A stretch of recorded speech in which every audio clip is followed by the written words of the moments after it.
Chapter 4 of The Calling by L.C. Pye. Talia. We entered the Pinta, and my jaw dropped. It was no longer deserted. Each stall was open for business. Villagers were out and about. It was quieter than Gasmere, but it was wonderful to see the life back into the village. The smell of game hit me as we walked closer to the stalls, but there was another scent I couldn't quite place.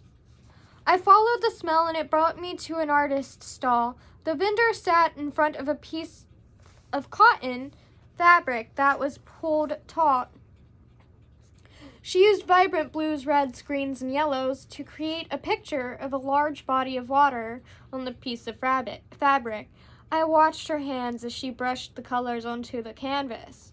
I had never seen anything like it before. The beauty of it captivated me. You should see Hatley during the harvest festival. The artists make it look like a dream, Gemma said, glaring longingly at the artist. The artist was curvy with tan skin. Her light yellow dress was made from silk. I could find at Jasper's stall. The artists in Hatley must be very wealthy, like the hunters in Gasmere. It's the right words eluded me. It was clear that Hatley had the same wealth inequality as Gasmere. It's extraordinary, Gemma exclaimed. But the stall we need is this way. She pulled my arm, leading me away. We followed her into a stall selling produce. Adira started to list off different ingredients that we needed. At that moment, it hit me. How are we going to pay for all of this? Just then, Adira placed a bag of coins in the farmer's hand. My eyes grew wide as Adira pocketed the change. On first appearance, my travel companions had been intimidating and rough, but I had seen more compassion and generosity from them than I had ever seen in my entire life, excluding my parents. Their village would be fascinating to visit if everyone in it showed the same amount of care as they did. A scream caused me to jump, twisting to find the source of the shouting. I discovered a crowd forming beside a stall. Talia!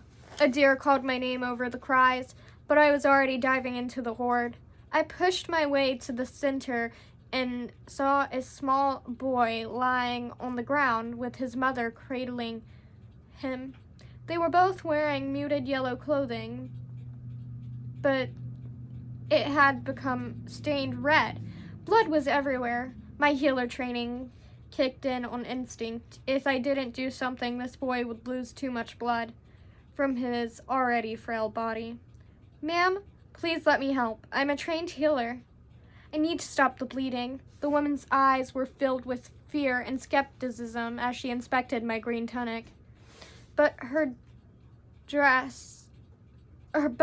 desperation overrode her doubt. Please help my boy, she cried.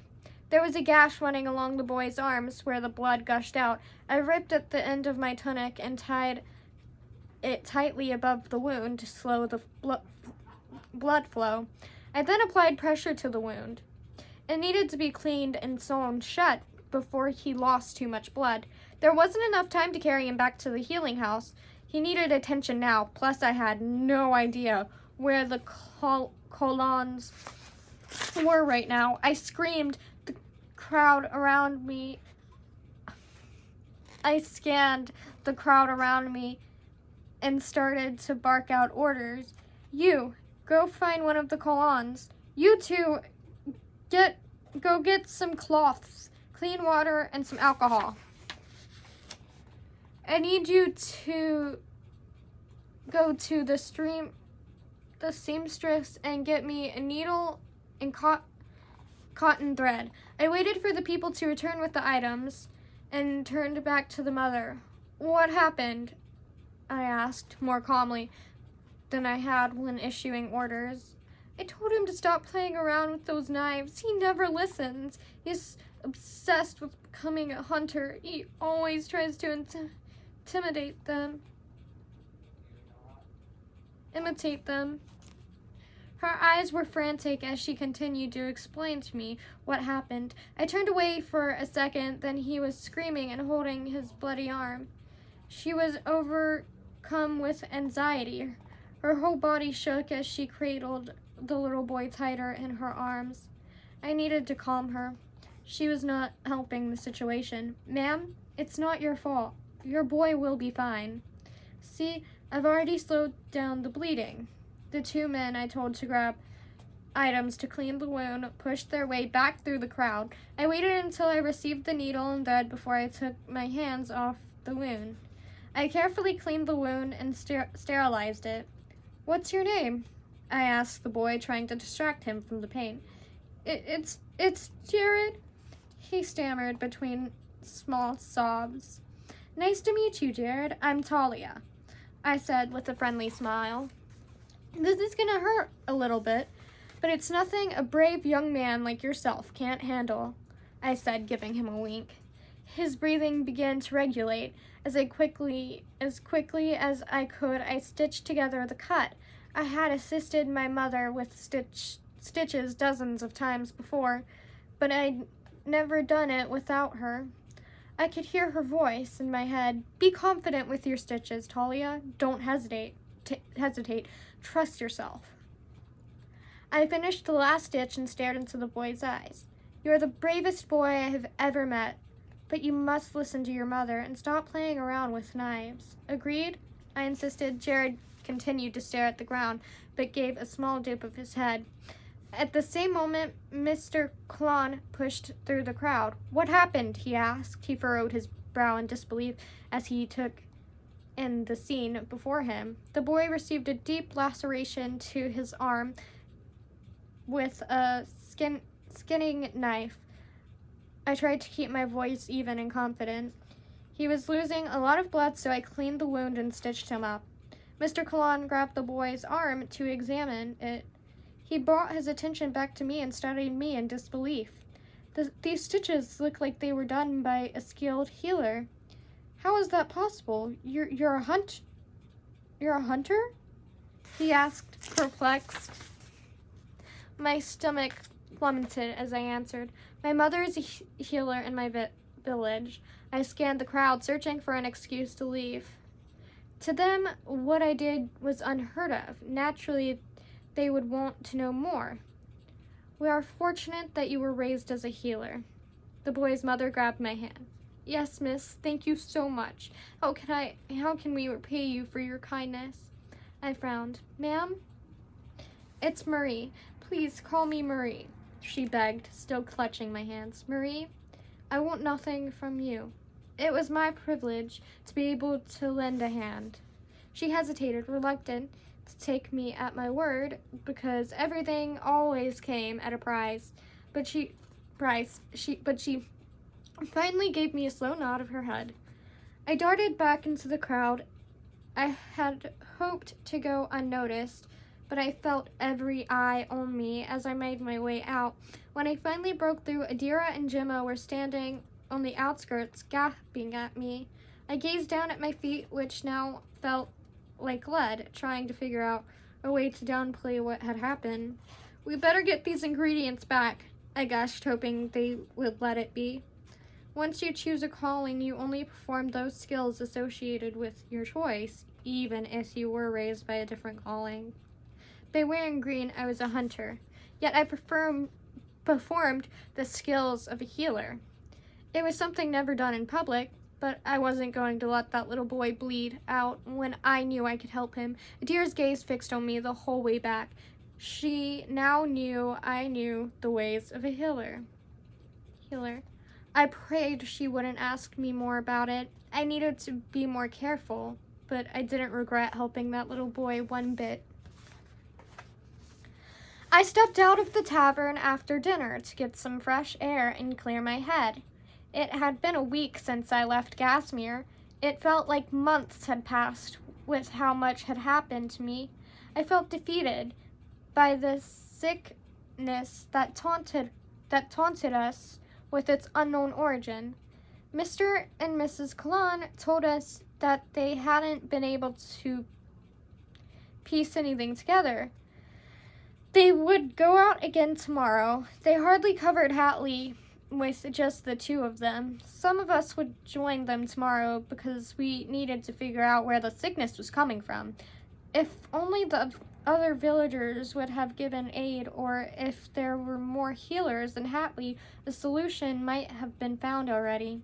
The idea of life without the great divide that the callings had brought crept back into my mind. This village, and so many others, would be able to prosper without it. But it wasn't going anywhere, and Hatley needed more healers, a problem I didn't have the power to fix. I sat down on the steps leading into the tavern, feeling powerless. I reached up to fidget with my necklace out of habit. "You shouldn't be out here by yourself, Raph said. I wished he would go away. I already had too many confusing thoughts going on in my head for the night. Relax, I needed some fresh air. I'll be right in. Out of the corner of my eye, I saw him sit down next to me. Our shoulders brushed against one another. Heat came off of his body, and a weird feeling took hold of my stomach. Here. He handed me a green tunic to replace the ripped one I still wore. I heard about what you did today. I grabbed the tunic from him. His tone made it sound like I did something wrong. When I didn't answer, he continued, You saved that little boy. Thanks for the tunic, but what do you want from me? You're a hunter, yet you have the skills of a healer and a farmer. I stopped breathing. He continued, not waiting for me to confirm or deny. There is something about you that doesn't add up, Caffrey. What are you hiding? I'm not the only one withholding information, Raph. I raised a brow at him. Maybe if you guys started trusting me, then I could return the favor. I waited for his response, not allowing myself to be the first to break eye contact. He continued to stare directly into my eyes without any sign of yielding. It was as if he was trying to uncover all of my secrets through my eyes, and I felt like he was succeeding. Heat rose to my cheeks. It took all of my willpower not to turn away. Adira told me to give you the tunic. You should thank her. Breaking eye contact, he turned to stare out at the empty stalls, his jaw clenching. He sat there, not saying anything or showing any sign of leaving. I got ready to stand up and leave, annoyed by him ruining my moment myself. What did you give to the girl? It took me a while to comprehend his question, but then realization hit. He had been watching me talking with Gemma. I tugged at my sleeve. I gave her a necklace that Jules made for me. Why? Raph asked. I exhaled, because Gemma reminds me of myself at that age. How alone I felt. My hands were to my chest. I could still feel the ghostly presence of the necklace. Before Jules, I didn't have any friends. I was sort of an outcast in my village. I felt like I didn't belong anywhere. When Gemma shared how she felt that way, I wanted to do something to let her know that she wasn't alone, that she had a friend, so I gave her the necklace. I hated bringing up my childhood. It always made me feel insignificant and weak. Slowly, I gazed up to see what his reaction was. Those green eyes that had only ever shown hostility towards me were softer, kinder. My heart tightened. My eyes must have been playing tricks on me, because he moved his hand like he wanted to comfort me before he rubbed the back of his neck. Talia, my story is not the same as yours, but I do know what it feels like to be alone, an outsider. His voice shook while he fidgeted with one of his blades. Trust me, the kindness you showed Gemma today made a difference. Thank you, I said with a small smile. For a brief moment, it seemed as if the tension between us had disappeared. There you two are. Hurry up and get back inside. Gil stood in the doorway. Eaton has taken over the kitchen. He made his famous apple pudding. Talia, you will die when you taste it. There are no words. Come on. I glanced back at Ralph. He had already stood up and started heading back into the tavern. Watching him leave made my throat burn strangely, and I felt embarrassed by it. Whatever moment we had just shared, that was just that, a fleeting moment. What was all that about? Gil leaned over and asked as I walked back through the door. It was nothing. Captain No Nonsense didn't want me to be outside by myself because, it's not safe, I said as I rolled my eyes. Gil laughed. He means well, even if it's hard to tell sometimes. I grabbed the seat in between Adira and Gil and noticed everyone's eyes were on me. Hafsa and Eaton both had small smiles tugging on their lips. Adira gave me a small smile with a raise of her eyebrows as I sat down. I tried to ignore their strange behavior and mouthed thank you to Adira as I lifted the tunic. Attention, everyone! I would like to make a toast to the newest member of our sad little group. Talia, you showed courage, strength, and kindness today. Gil stood and cleared his throat. Will everyone join me and raise their glasses to Talia? To Talia, they all repeated while I hid my embarrassment behind my cup. I was grateful when Eaton started serving his apple pudding, helping to move the conversation elsewhere. I appreciated Gil's kind words, but I was not used to the attention.